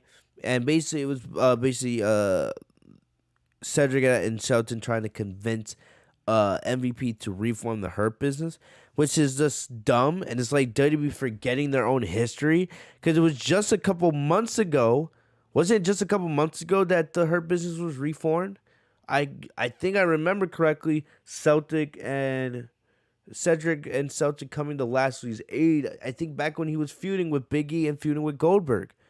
So it's like they already kind of reunite the Hurt Business. They didn't really fully do it, but they kind of teased it and kind of implied that that's what they're doing. So now it's like they were never reformed. Like what? This is the kind of logic that I'm talking about. The WWE, they're insulting your talents and they don't know what they want to do. This is what happens when you book a show week by week. You forget small details. And then you have someone like me that's sitting up here having to remind you of the bullcrap that you do on your show. I should have to remind you that you've already basically reformed the Hurt Business. So why are you insulting our intelligence by acting like it never happened? This is the kind of crap I'm talking about with WWE, bro. It doesn't make sense. Doesn't make any sense. Unless everyone back there in your creative legitimately forgot what they had just done a couple months ago, or, They're just ignoring that because they're yes men, the Vince and the rest of the heads of creative. Wouldn't be surprised, right? Because this is WWE we're talking about. You know, another thing is that all of a sudden, right, Owens challenged Cedric to a match. You know, but I guess basically the whole thing is Cedric wanted to kind of prove the last week MVP that they were worthy of being the Hurt Business again, even though we just talked about how WWE had already kind of reformed the Hurt Business a couple months ago, but whatever. Cedric wanted to challenge KO to a match and prove that, you know, the Hurt Business was worthy of reforming, right? And KO did a funny job of kind of predicting what Cedric wanted from him. So we come back from break, right? KO hit Alexander with a senton. Then he did the cannonball. Alexander came back with a slam on the apron, but Owens countered a side suplex and hit a fireman's buster for the 2 count. Then Owens hit the stunner for the win, looking at MVP. Then after the match, Shelton Benjamin attacked KO. Then he looked like he was going for a mic, but then he ran into a stunner as well. Here's the thing. Two things here. If KO is a heel now, why the fuck is he still using the stunner? That's a babyface move. Stone Cold, like, I'm sorry. You know, that's a babyface move. KO, he has the pop-up powerbomb. He has more than enough in the arsenal where he doesn't need the stunner. He shouldn't be using the stunner if he's going to be heel. If you plan to turn KO back to a babyface, right, that's different.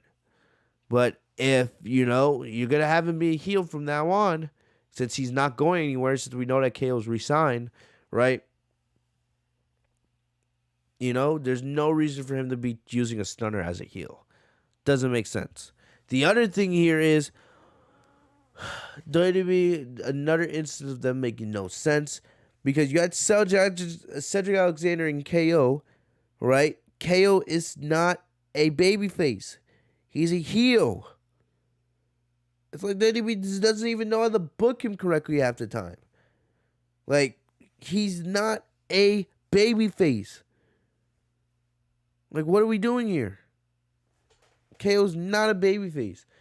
So why are we trying to treat him like one? It was nonsense if you ask me, you know?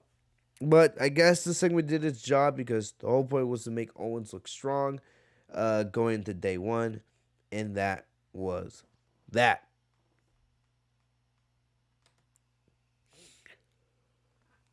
And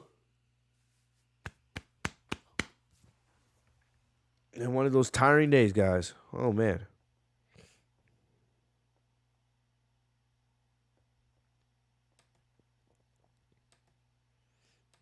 Next up, we had Damian Priest versus Dolph Ziggler for the United States Championship. This was actually one of the most heavily items promoted going into the show.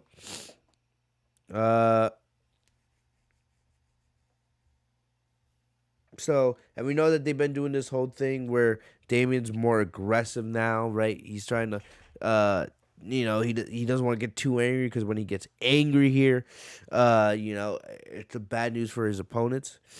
So, and the thing is, there was no Bobby Roode or Robert Roode. I don't know what he's going by these days, but there was none. He was not at ringside at all. Ziggler was by himself. So Ziggler went for a cheap shot, but Priest caught his leg to block a super kick, right? And then they went at it. Then Ziggler avoided a corner splash, ran Priest corner to the corner as he slammed his head into the top turnbuckles, right? Then later on in the match, Priest hits a series of power moves, then ended with a broken arrow for a close 2 count. Ziggler spiked him with a jumping DDT for another near fall. Right, Priest ended up getting himself disqualified when he refused to stop beating Ziggler down in the corner, which is usually a heel move, right? Or usually or out of pure frustration, you know. So they're continuing with this whole like Priest, you know, not being able to control himself. So then after the match, he keeps attacking Ziggler, right? And then he hit his finisher on the floor to end the segment. So kind of similar to what they did with him and T-Bar a couple weeks ago.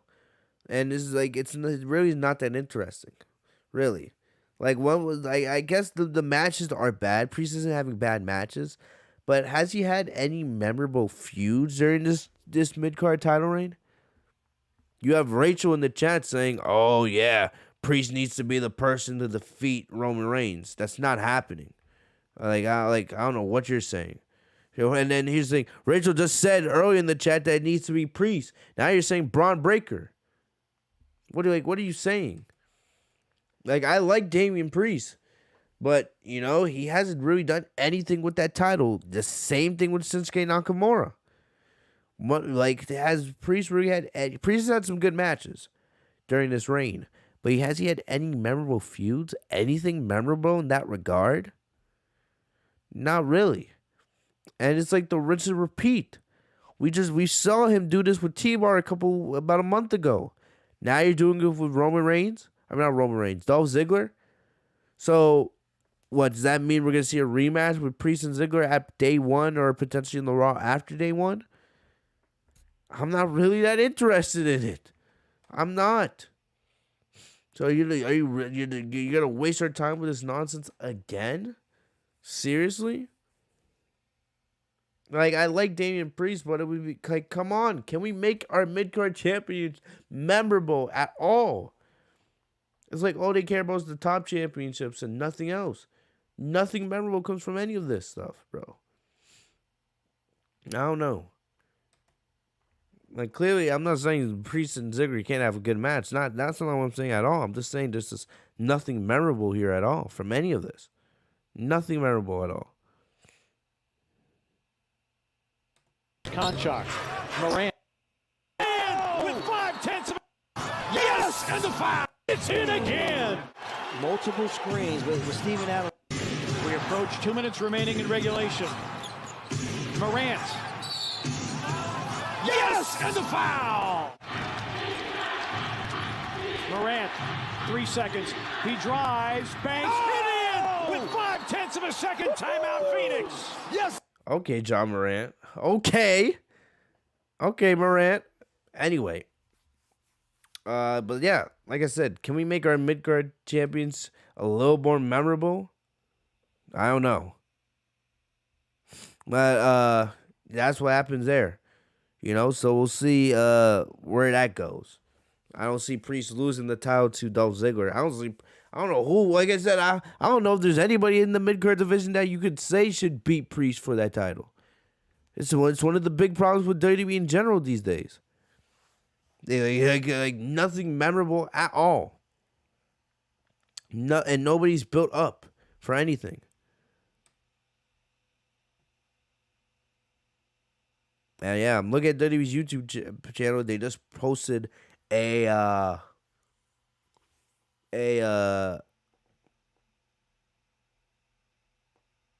just posted a video package of Becky and Liv, right? And I guess that's WWE trying to add value. I guess it's WWE trying to add whatever they want, to the story there. Zero care for, any of this stuff, bro. You do nothing to further the story with Liv and Becky. Nothing. Instead, you just post a video package that we've already seen. Nice job there, WWE. But yeah, we'll see what happens with Damian Priest. I don't even know if there's anybody. Does anybody in the chat have anybody that they think should take that title off of Priest? I can't think of anybody off the top of my head. Rachel, man, you say a lot of stuff in the chat, bro. And some of that stuff just makes me cringe. Like, honestly, like, what? But yeah, does anybody in the chat have any, do any of you guys have anybody that you think should beat, anybody that you should think should beat, Damian Priest for that title? I can't think of anybody. And Steven, don't apologize for saying the truth about the garbage of WWE. What you're saying is exactly right, man. Like, WWE doesn't deserve any apologies for that garbage.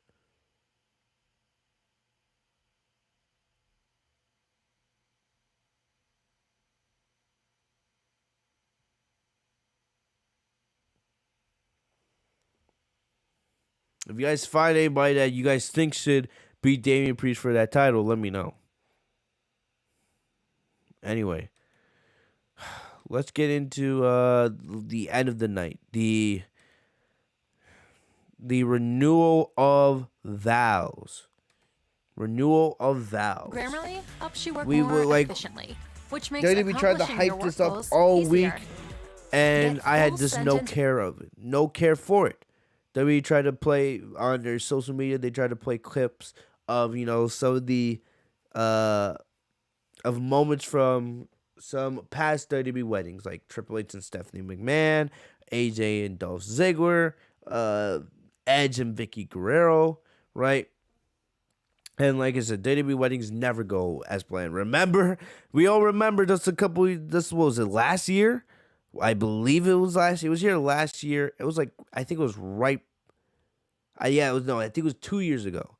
Like 2 years ago, like right before COVID. We remember Bobby Lashley and Bobby Lashley and Lana.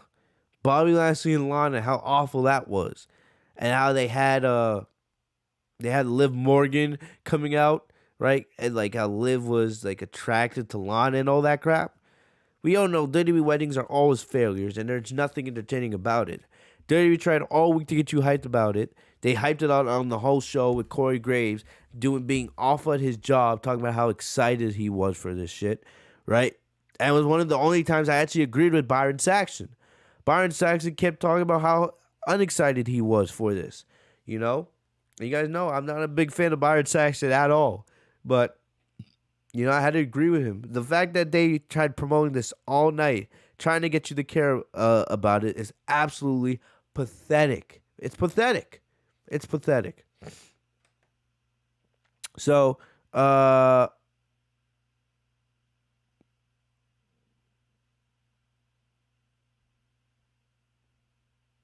gonna play. There's a clip of Miz and Maurice after the show, after they got hit with the black goo, which I haven't seen, so I'll play that first. Right? Says the Miz and Maurice are distraught after a bloodbath wedding.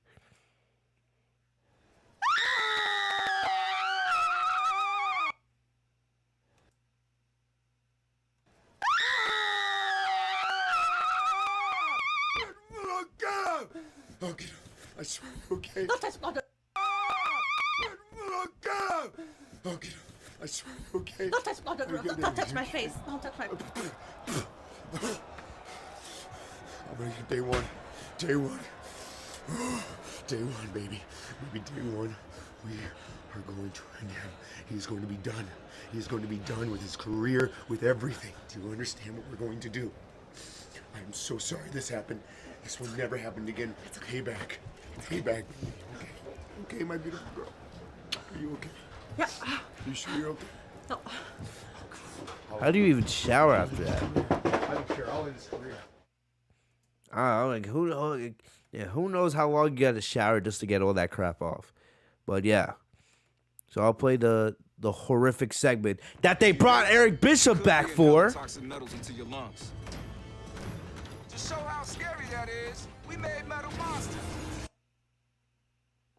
I still can't believe you brought Eric Bishop back for that. He got a beautiful pop, and it was cool to hear his music once again, but they really brought Eric Bishop back for this crap. Golly. It is truly, truly great to be back in a WWE ring. Do you really think that, Eric Bishop? Thank you all. Really? Do you? Especially for such an amazing moment. Like for real, Eric? Do you really think that? Honestly, maybe the paycheck. Maybe I don't know how. You know, WWE loves throwing money away at part timers and having them come back. You know, they're like, but golly, Like, the second I heard him say that, I was like, I just started laughing. I was like, there's no way you actually feel that way. No fucking way. You'll probably feel like, damn, this is a good paycheck, right? They're paying, at least I'm getting paid to be here. But I wish it was AEW. I wish AEW was calling me here instead of this crap. But a cherished moment as we're about to see. In this industry, we honor and respect the sanctity of marriage. And this couple we're about to meet, well, they're a perfect example of that. And this Saturday, at day one, I will prove that old Edge is gone and new Edge can't quite live up to the new standards set by me, The Miz. I will dominate Edge at day one. So in honor of what's going to happen at day one, we wanted to give you all something uplifting. Something to cap off this monumentous year. So we give you our wedding vow renewal.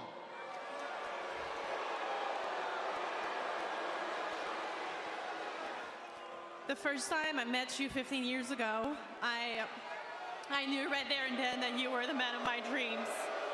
You are my rock, you are my world, you are my everything. I love you so much.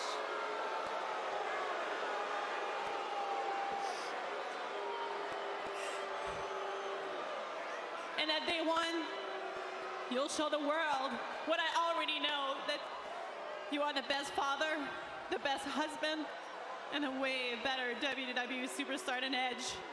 And if loving you is wrong, I never want it to be right. Like, what? Like they really had Maurice come out here with these fake ass. I don't know if the tears were fake or what. But you have Maurice actually crying. How pathetic is that shit? They have Maurice actually crying. Talking about like loving you, blah blah blah. How better you are at Ed. I'm like, I love you so much, Mike. Like, really? Seriously? And kudos to you, Detroit, for absolutely shitting on WWE and shitting on that awful segment. Kudos to you, Detroit, because honestly, you guys didn't sit there and take that crap. Maurice struggled. You guys made Maurice struggle to get those words out, and it's not her fault. All right, it's WWE's fault for such horrific booking. But at least you didn't sit there and take that crap up the ass. You at least made it known that you don't fuck with this nonsense. Right? So kudos to you guys over there in Detroit, man. Kudos to you guys. Especially since you guys got crapped on all night by in every single promo segment. At least you guys, took a stand for yourselves there in near the end, man. Kudos to you guys. Really, honestly. Kudos to you guys. But that was crap. Crap, man.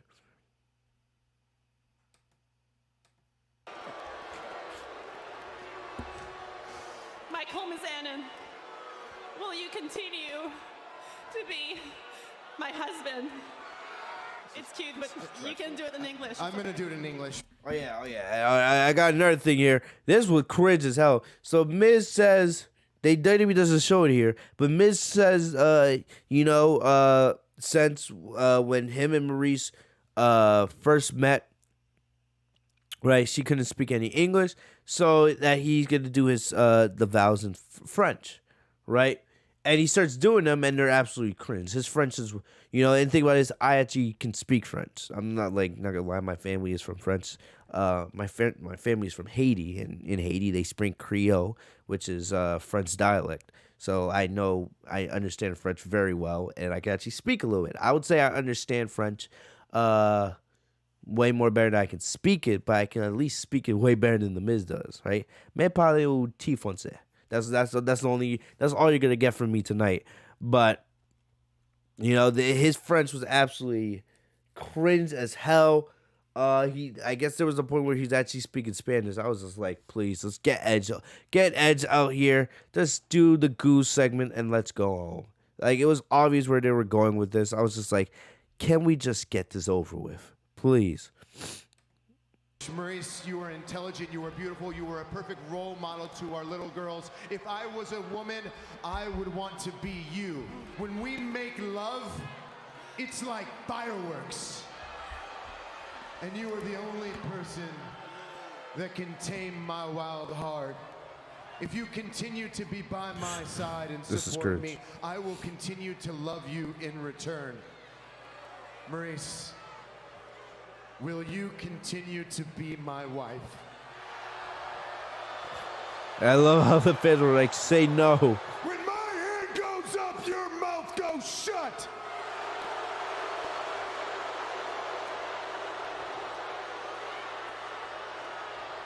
Yes! Yes, I will! That was so beautiful! Don't fall. Good to see Eric. Listen, I'm not out here to ruin anything. I could talk about I just have one question. When they pitch this to Edge and say, hey, we're gonna have you feud with The Miz going into day one. How did Edge feel? Like, seriously, Edge, you don't know how much longer Edge has in his career. It's great that, in a year where WWE had one of the worst creative years of their career, Edge was one of their MVPs. Edge was one of their MVPs. From his Royal Rumble victory, he was involved in arguably the best match of the year against Roman Reigns and Daniel Bryan at WrestleMania in the main event of night 2. Then he had another great match with Roman at Money in the Bank. Then his feud with Seth Rollins, you can make an argument that should be feud of the year. They had 3 or 4 epic matches, right? With all the great stuff that Edge did this year. I really want to know, how does Edge feel that Edge knows that his days are numbered? He knows that he's not going to be able to compete forever. How did he truly feel when they told him, hey, you're going to be feuding with The Miz going into day one?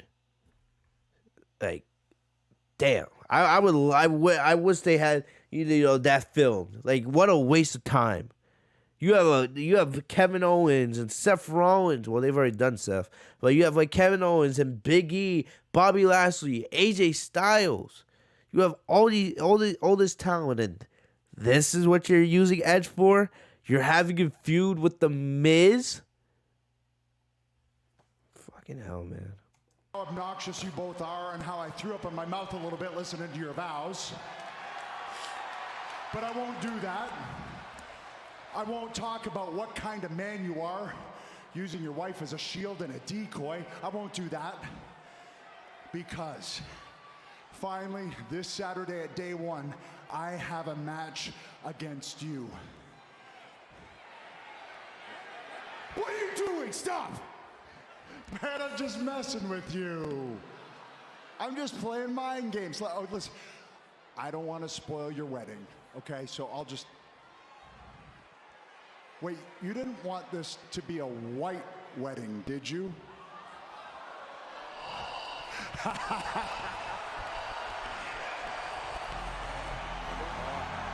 know that music.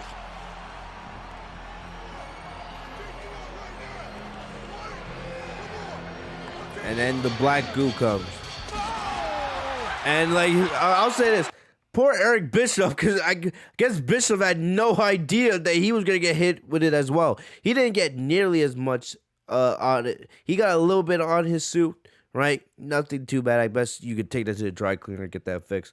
But, Miz and Maurice, they got absolutely drenched in it. But Bischoff, it looked like Bischoff had no idea that it was coming. And if he didn't know, I feel bad for him, because Bischoff could have easily, backed up a little bit more and kept himself from getting hit at all.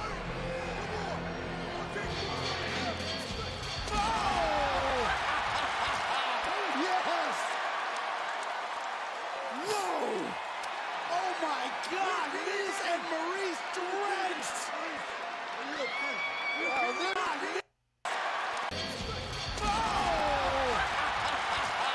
Yes! No! Oh my God! Miz and Maurice drenched!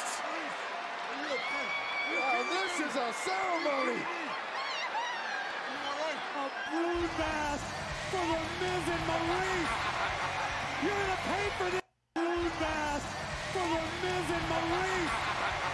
You're gonna pay a balloon mask for the Miz and Maurice. A balloon mask for the Miz and Maurice. You're gonna pay for this, Edge. Saturday, Atlanta, day one. I got a feeling it's Edge who's going to embarrass the Miz again at WWE Day 1 this Saturday. That's how the show went off the air. I'll give Miz and Maurice credit. It takes a lot of guts, especially on live TV, to let that happen to you. You know, as cringe as it was, how predictable as it wasn't that entertaining to me because I knew it was coming, because I know WWE way too well. It takes a lot. It takes a lot to allow that to happen to you on live TV.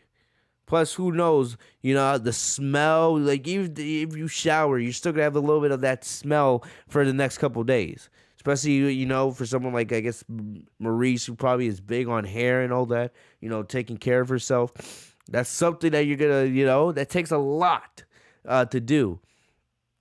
But credit for them for agreeing to do that, because that's not easy. There's probably a lot of superstars in that company that wouldn't allow that to happen to them. Still, it doesn't, you know, take away from the fact that it was a bad segment. It was a bad show overall, and it did nothing to excite me for Saturday. I have, you know, absolutely zero care for Edge and Miz. Honestly, I hope it's the opening match for day one so that I don't have to think about it going through the rest of the show. Honestly, if you want to start day one, but having Edge and Edge versus The Miz open up the show, right, first 20 minutes of the show or whatever, fine, get it out of the way. Get it out of the way, because to me that's a poop break. That's a break to go get food. I have no care for Edge and The Miz. I still have no idea what the hell they're fighting for going into Saturday. I have no idea. You know, we'll see. We'll see what they're fighting about or fighting for on Saturday. But I have no idea why. I expect Edge to win pretty easily. You know, but. Whatever. Oh,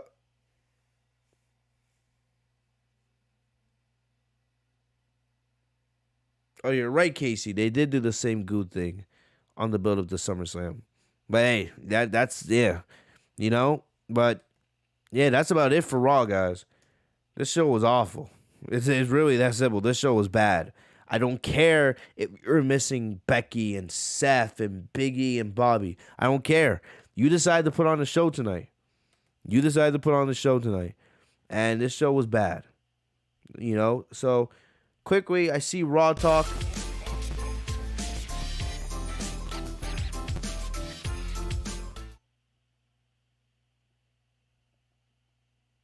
So, let me play this.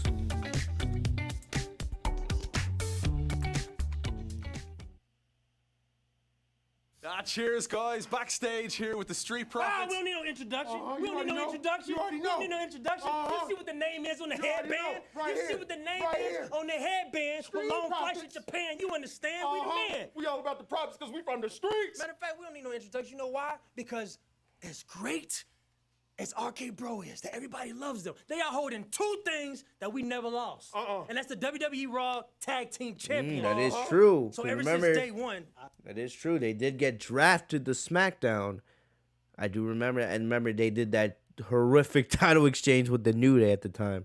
So that is true. The Street Profits technically never did lose the tag titles. That is true. Ironically, that's the pay-per-view this Right. Day one. Day one of them days. Day one, we been them boys. The men. The men with the plan, you understand, with long flights to Japan. Because we live, breathe, and die by them 4 words, and you know what it is, because it's the holiday season. That is, we want the smoke. You got to say it with us. We want the smoke. Jam. We want the smoke. Say it again. We want the smoke. Again. We want the smoke. Keep it going. We want the smoke. Let's go. We want the smoke. Yeah. This cringy ass. Stop. I'm sorry. We ain't say stop. I ruined it. Come on, man. I ruined this. They got this cringy ass announcer guy. What you doing? Stop it. Let's go. We want the smoke. Yeah.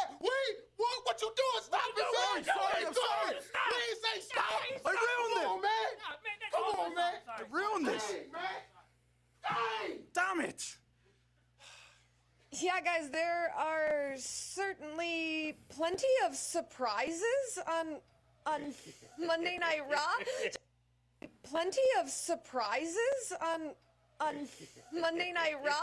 Why are these announcers so bad, or these backstage interviewers, bro? Like, damn. I remember back in the day, you know, with Triple H making fun of Michael Cole, or DX making fun of Coach, right? And you had JR, Jerry the King Lawler, even JBL, even though no one liked him as a commentator, you know, still, they were characters that you were, at least, you know, they were entertaining, right? Whether you liked them or not. Oh my gosh, Byron Saxton sucks, you know, and you have these backstage interviewers that have no personality. The last person they had that was a good backstage announcer or backstage interviewer you had was Renee Young and Charlie Caruso. These people suck. These new people they have absolutely suck, man. No character, no personality. Like, come on. Kayla Braxton's a little bit of a character, right? Kayla Braxton isn't bad, but she's not on the level where Charlie Caruso and Renee Young were. Joining me now is WWE Hall of Famer. I think I'll pass maybe another time, but WWE Hall. I'm not gonna lie though, Eric Bischoff's suit doesn't look that bad.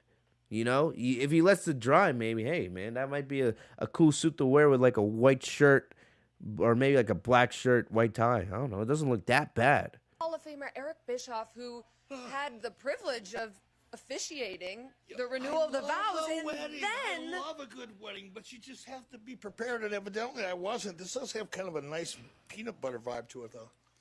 Surprisingly good. Sticky, but good. And that's how another WWE Hall of Famer treats yourself as a WWE Hall of Famer. What do you make of what Edge did out there tonight? Well, you know, Edge is a very intense performer. Very intense WWE superstar. So nothing surprises me, and obviously the relationship between the three of them has, well, deteriorated to the point where one should expect something like this to happen. I just didn't see. It was such a beautiful ceremony. They were so heartfelt. And when Miz broke into his French, I got teary. I got weepy. I saw that out of you out there. You know, it is a pleasure for you to join us here on Raw Talk and at Raw.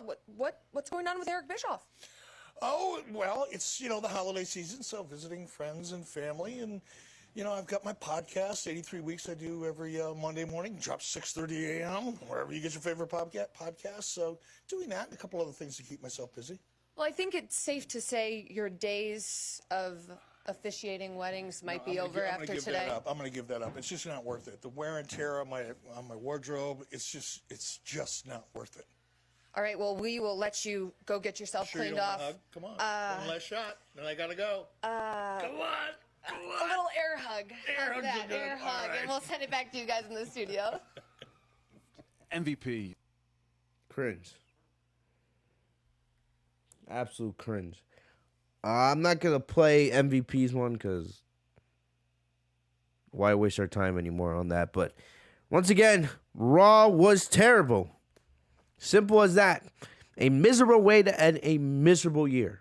You know, I just want to say to everyone else on here, this probably won't be the first time I say this week. And this is not about WWE or anything like that, but 2021 was hard on all of us, man. Like, you know, COVID. It's already, you know, guys, it's almost been 2 years since this pandemic started. 2 years, you know, and this has been hard on all of us, and it's impacted our lives in just crazy ways, man. And I don't know how the year was for you, but we all went through troubles this year. We all went through hard times. And, you know, just try to stay positive. I know everyone try to make these resolutions. I've never been a big resolution guy. But just be happy. Try to be happy. Try to find the positive light in all the, you know, the negativity. There is positives to be found. You know, you just gotta search and believe, man. You know, associate yourself with people that want to uplift you, not bring you down. If there's people that are bringing you down, they shouldn't be in your life. You know, really. Know your value, know your worth, and, you know, God willing, let 2022 be your year. whatever that may be for you. I'm not, like I said, I'm not a resolution guy. This year's been hard on all of us, man. You know, especially these last few weeks for me personally. They've been pretty tough. You know, and I'm ready just to get this year over with and have a fresh start in 2022. Just stay positive. COVID's not going away, guys. Stay safe, stay healthy, please. Do what you got to do to protect yourself and your loved ones. You know, you owe it to your loved ones to take care of yourselves. You know, wear your masks. You know, do what you got to do. Be smart in public, guys. You know, like, this thing's not going away. Things are getting worse. You know, we may not be going back into lockdown, but hey, you never know. You never know, man. Like, be safe out there, people. You know, cases are up. People are getting sicker by the day. And, you know, just take care of yourselves, guys. Please take care of yourselves. But, yeah, just want to give you guys that quick little message. But thank you guys for the support this year. I know a lot's happened in terms of this channel with the podcast and all that other stuff. But we ain't going anywhere. 2022, we got to keep going. We're going to keep rolling. I'm not going to make promises that I'm going to be here every single week. Like I said, with the way WWE pisses me off these days, I choose when I want to record and stream now. Which is kind of a change from the way it's been to the past, where no matter how bad WWE was, I would always turn the camera on. Now I'm just like, I'm super busy, and I just don't have time for WWE's garbage, you know. But I'll do my best. I'll say that. You know, I'm not going anywhere. But thank you guys for the love and support. Thank you guys for everything, man. You know, I would not be here. I wouldn't be doing this podcast at all if it wasn't for you guys. I wouldn't, you know, we're about to hit 8,000 subscribers, which is, you know, fantastic. Hopefully we can get to 10,000 here soon. That was my goal, to get to 10,000 by the end of the year. So we are going to fall a little bit short of that. But I think we've already gained like 2,000-3,000 subscribers this year alone, which is still insane. And this shows, you know, how great you guys are. You guys believe and enjoy what I put out, and I'm going to continue doing that in 2022. But thank you guys for all the support. Like I said, I'm not going anywhere, man. Things might be able to be a little bit different, but I'm not going anywhere. But I want to thank you guys for the love and support, man. I would not be here without you guys. But, you know, thank you guys for joining me on the podcast tonight, man. Like I said, I will be posting a lot this week, especially when it comes to wrestling content.